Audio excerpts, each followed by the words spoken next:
Muito boa noite. Como estão vocês?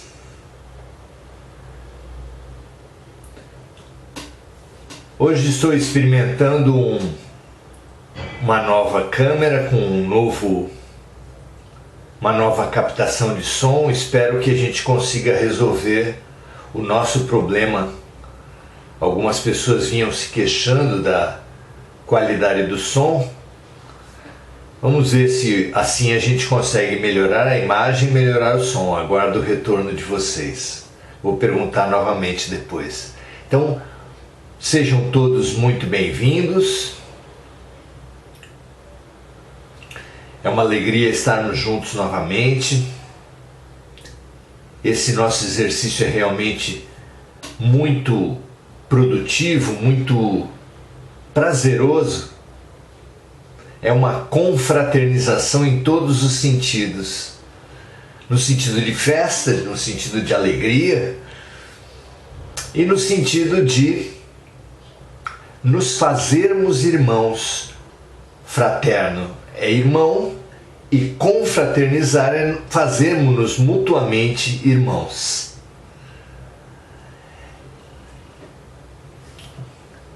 Muito bom, Regina, muito obrigado pelo retorno, que bom que o som está bom. Anelix, Lohana, Andréa Salvatore, muito bom que a gente tenha escolhido estarmos juntos aqui. Se alguém tiver com problema de som, por favor me avise. Estamos experimentando uma câmera nova hoje, com uma captação de som diferente. Espero que esteja melhor para todos. Tá bom? Aguardo o retorno de vocês. Enquanto isso, vamos introduzindo o nosso assunto de hoje.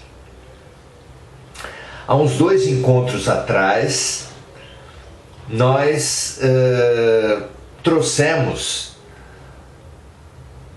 para a reflexão de todos nós, porque é sempre para mim, inclusive, né?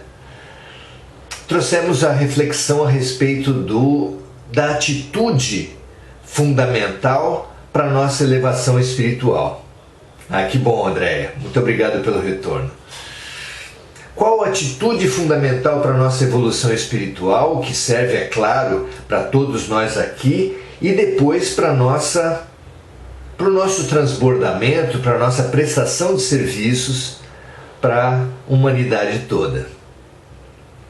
Qual é a atitude fundamental para a nossa elevação? Quais são os empecilhos mais importantes a serem superados por todos nós nesse momento de transição planetária, nesse momento em que é tão necessária a nossa transição pessoal? Para isso trouxemos para os amigos, para as amigas, uma parábola muito conhecida de Jesus, em que ele nos traz uma contribuição fantástica a respeito dessa questão da atitude fundamental para a elevação, para a nossa ascensão espiritual. A parábola fala de um pai, de um rei, que está dando um casamento para o seu filho. Casamento para o qual os convidados já tinham sido comunicados há muito tempo. E que, quando tudo ficou pronto, ele mandou os seus servos avisarem os convidados. Tudo já está pronto, a comida já está preparada, o salão decorado. Tudo está pronto para recebê-los. Venham para a nossa festa, venham para as nossas bodas. Vocês serão todos muito bem-vindos. É consenso entre as pessoas que eu, pelo menos, tive acesso, de que se trata do casamento entre Criador e criatura, do casamento do céu com a terra. em várias partes do Evangelho é citada essa figura do casamento nesse sentido. João Batista, por exemplo, disse que quando o amigo do noivo se aproxima do casamento do noivo, ele deve se retirar, porque o momento é novo para o amigo. Não cabem mais as amizades antigas, precisa ser colocada em primeiro lugar a nova vida, a vida conjugal que o noivo ali inicia. Claro que ele se referia a Jesus Cristo, e para nós é claro que esse casamento é o casamento da humanidade com Deus, da criatura com o Criador, da terra com o céu. Muito bem, mandados os servos avisarem os convidados, estes, porém, se recusaram a vir. Olha só,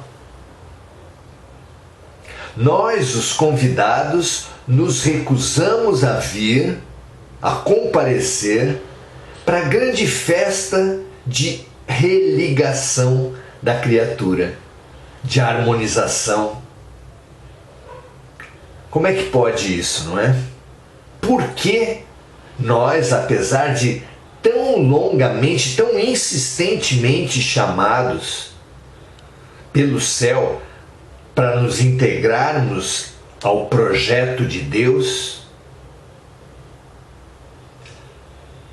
integração que se dá através do amor, todos nós sabemos, pelo mandamento de Jesus, por que nós não temos comparecido? Essa é a pergunta de hoje. Por que nós não nos dispusemos a nos integrar ao Criador? No momento anterior, o que veio para a nossa reflexão foi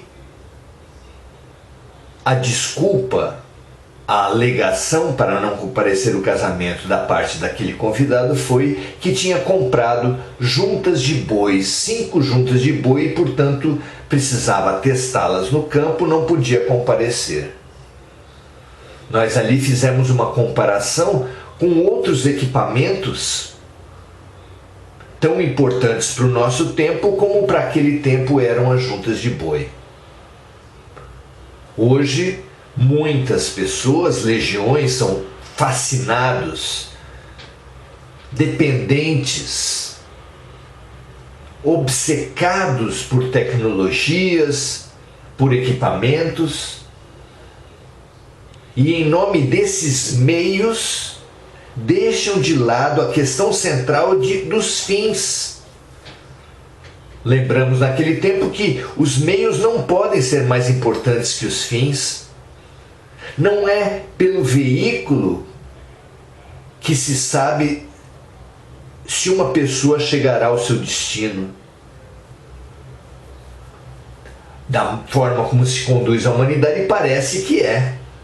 Quem tiver o veículo mais rápido chegará antes ao seu destino. Mas não é verdade. Quem chegará antes ao seu destino é quem souber o caminho e quem souber o destino. Não adianta, o veículo mais rápido do mundo não levará uma pessoa ao lugar que ela precisa chegar se ela não souber onde é e não souber o caminho. Uma pessoa imaginária que sair de casa a pé passará pelas pessoas portadoras dos veículos rápidos, ainda que lentamente passará por todos eles e chegará ao destino, enquanto os portadores dos veículos, por não saberem onde é o destino, rodarão sem sair do lugar. Hoje nós trabalharemos as segundas alegações feitas pelos convidados. O segundo grupo de alegações foi: eu comprei um campo portanto não posso ir. Efetivamente, o tornar-se proprietário, as coisas que nós possuímos, nos aprisionam demais, retém as nossas mentes. Podemos dizer que o meu é parente muito próximo do eu. De uma forma tão grande na nossa sociedade consumista, materialista, apegada, de uma forma tão intensa isso acontece, que nós nos identificamos com as nossas coisas. Às vezes, irmãos próximos se distanciam, muito agastados, muito feridos por brigas intensas em disputas por heranças. Colegas de trabalho muito próximos se distanciam e se tornam às vezes inimigos após uma disputa de um cargo de chefia.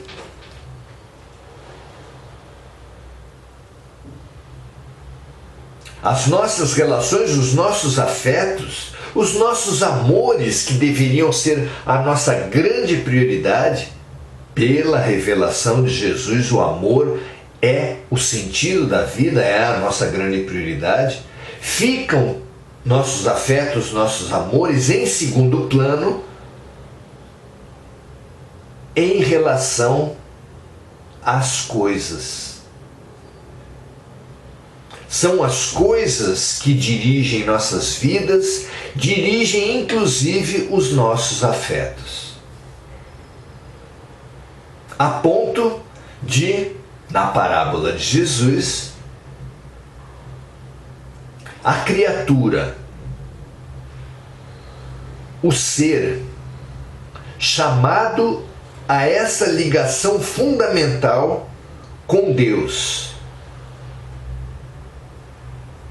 a essa religação com Deus, com esse Deus que está no fundo do outro, no fundo de todos os fatos, com esse Deus que está no fundo de nós mesmos, nós deixamos de lado por causa das coisas que nós compramos, das coisas que nós adquirimos. Uma passagem muito significativa sobre isso é quando um moço se acerca de Jesus e lhe pergunta o que é preciso fazer para alcançar o reino dos céus. E o mestre responde a ele que Moisés havia deixado os mandamentos.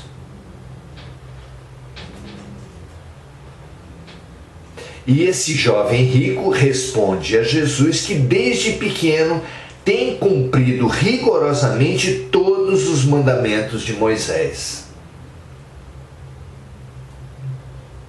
O que causou grande impacto em todos aqueles que cercavam Jesus. Pois bem, disse o mestre, então vá, venda todos os seus bens, dê aos pobres e me siga. E aí conta o evangelista que esse jovem rico, porque era muito rico, voltou muito triste, porque sendo muito rico possuía muitos bens. E aí eu pergunto para vocês uma pergunta significativa para esse caso do jovem rico e para todos nós. O jovem rico realmente possuía muitos bens? Ou, na verdade, ele era possuído pelos seus bens? E essa pergunta é para nós porque cabe a mesma questão. Você possui as coisas que estão à sua disposição ou é possuído por elas?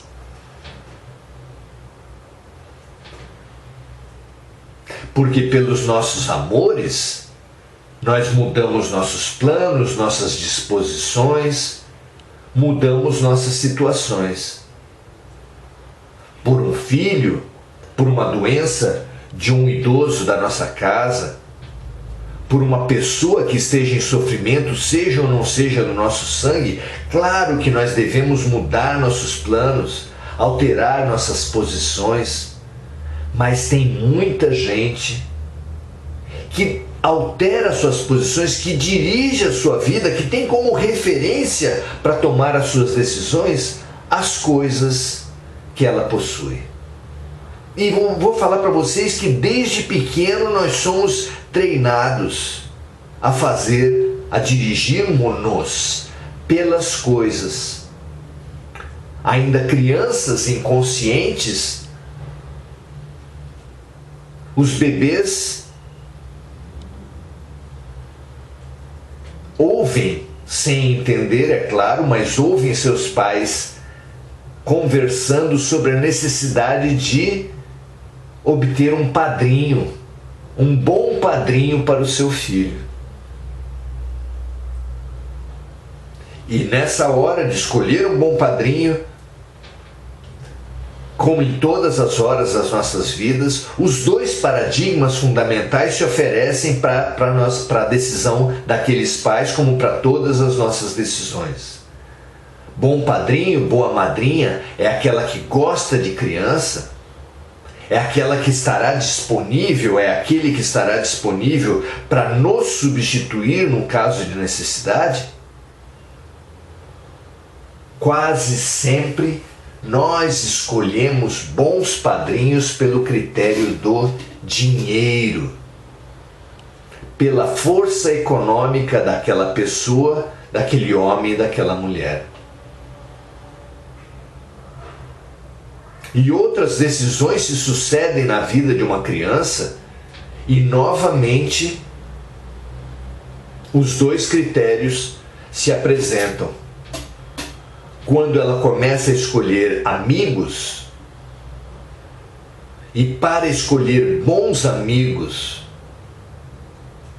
nós geralmente buscamos boas escolas, os parâmetros, os princípios novamente se apresentam. Boas escolas serão aquelas que favoreçam a solidariedade, a cooperação, a ajuda, a fraternidade nas relações do seu filho? Ou boas escolas serão aquelas que oferecerão relações sociais com pessoas em igual nível ou em nível superior, econômico, social, de status, àquele da sua família? Não é? Depois, os namoros se apresentam na vida dos adolescentes e novamente a questão é posta. E depois o jovem buscará uma profissão e mais uma vez a questão será apresentada. É muito típica a situação onde uma filha, um filho chega aos pais muito feliz e lhes comunica que encontrou a profissão, encontrou o lugar do mundo no qual ele se vê e fala: pai, mãe, eu quero ser professor. E aquela revelação muitas vezes entristece os pais. E entristece por quê? Não é uma função digna, não é uma função útil, não é uma função extremamente necessária para a sociedade? Claro que sim, ninguém coloca em dúvida isso. Não é uma decisão onde se pode ajudar as pessoas, se pode melhorar a vida e preparar seres humanos para o bem? Claro que sim, como nenhuma outra talvez.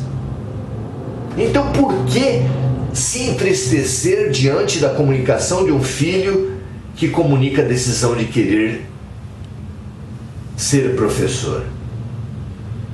Por causa da remuneração. no geral, muitas vezes, a função de professor oferece uma baixa remuneração.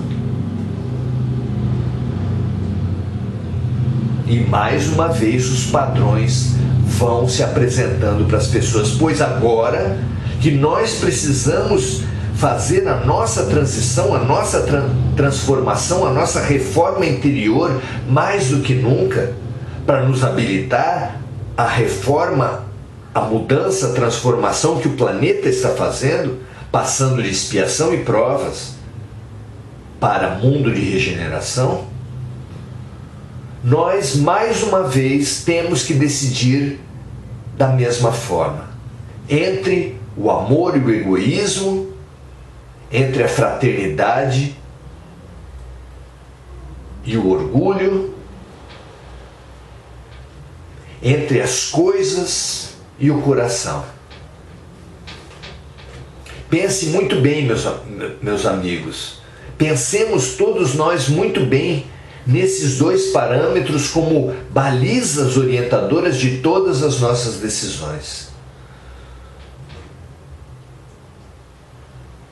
Quando Jesus fala, não coloqueis o vosso coração onde a traça rói, a ferrugem corrói e os ladrões levam, é porque o ser que fizer isso vai ficar roído, corroído e roubado a cada vez que a vida, que as situações, por um ladrão, por um incêndio, por um acidente, a cada vez que a vida lhe tirar as coisas, ele vai se sentir perdido, roubado, roído. Enquanto que o ser que coloca o norte de sua vida, o sentido, o princípio de sua vida no amor, sem apego a coisas materiais, sem apego nem mesmo aos corpos, jamais será abalado por nada. Nós que vivemos a transição planetária, que vivemos as crises da transição planetária, que vivemos a pandemia, a guerra, e sabe-se lá que outros eventos estão preparados de grande impacto, com muitas mortes, com muitas perdas materiais, muitas crises econômicas. Que eventos estão preparados ainda para nós, porque todas as previsões, inclusive o sermão profético de Jesus, aponta para grandes chacoalhões da vida. Então, para todos nós precisamos saber no que nós vamos nos apegar.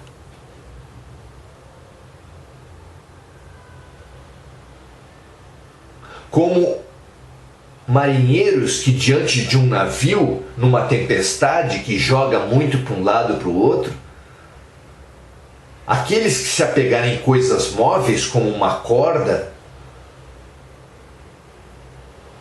como um pedaço de pau, como um banquinho, ele será atirado no mar.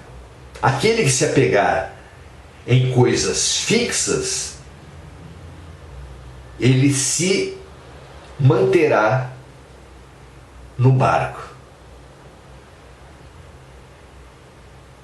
Pensem, meus amigos, pensemos todos nós se nós vamos nos apegar ao que perece ou ao que permanece.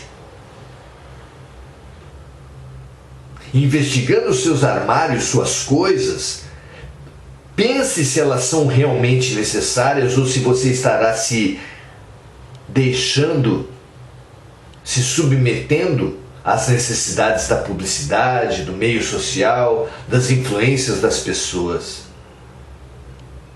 Desapegue-se, ofereça essas coisas para outras pessoas que necessitam, num nível de sobrevivência das coisas. Liberte-se. Mostre do que você não precisa. Como Sócrates, que, segundo consta, ia sempre ao mercado de Atenas e não comprava nada até que, questionado, informou: eu só estou vendo das coisas que eu não preciso. Das muitas coisas que eu não preciso. Isso lhe dava uma independência, uma satisfação, uma alegria. Contaminemo-nos, preenchamo-nos dessa alegria, desse contentamento, que é de não estarmos escravizados às coisas. De sermos muito menos suscetíveis aos embates e às crises da vida. Porque desapegados. É nessa condição de desapegados que nós enfrentaremos todos os desafios com muito mais desenvoltura, com muito mais alegria, com muito mais energia. Embebamos-nos então dessa nova atitude do desapego às coisas, do desapego às posses, às propriedades. E estimulemos a humanidade, estimulemos todas as nossas relações, todos os nossos amigos, toda a humanidade da Terra, a também rever os seus apegos e libertar-se das coisas. Esse é o momento, essa é a tarefa fundamental. Una-se ao que permanece. Deixe de lado o que perece, o que de verdade você não tem necessidade. Compartilhe as coisas, doe as coisas, porque assim você terá o seu coração e o seu ser envolvido daquilo que permanece, da gratidão, da boa vontade, da alegria de ser útil, da alegria de ajudar, a gratidão de favorecer uma pessoa em situação de crise extrema. Amealhe esses bens fundamentais, porque tudo indica nós temos uma trajetória ainda crítica, muito crítica, a vivermos juntos. Que toda a humanidade da Terra possa receber essa mensagem, embebida dos nossos melhores sentimentos, que dizemos juntos, aqui entre esses amigos: desapegue-se, liberte-se das coisas. Sua vida é muito mais do que os seus bens. O bem, em letra maiúscula, é muito maior que todos os bens materiais juntos. Libertemo-nos, emancipemo-nos e enfrentemos o que a vida tiver que trazer para nós com muito menos dor, com muito menos sofrimento, com muito mais liberdade e coragem. Porque absolutamente desligados dessas coisas que nos afundam, que nos retêm, que nos aprisionam, como a tantas pessoas da humanidade até agora. Graças a Deus, graças a Deus. Pense, meus amigos, em todas as suas coisas. Liberte-se de todas as suas coisas. E una-se ao essencial, ao espírito, ao afeto, ao amor. Porque é esse o sentido da vida e apenas isso é o que nós levaremos dessa curta existência na matéria para a eterna existência do espírito. Um grande abraço. Muita alegria por compartilharmos esse momento e espero que essas reflexões possam lhes servir para alguma coisa. Se entenderem por bem, compartilhem esse momento e ajudem a inundar as pessoas dessas novas ferramentas que vão ajudá-las, tanto quanto a nós mesmos, a enfrentar as tempestades, os desafios, todos eles com a única finalidade de nos emancipar, que a vida que Deus nos trará. Um grande abraço a todos, até a próxima.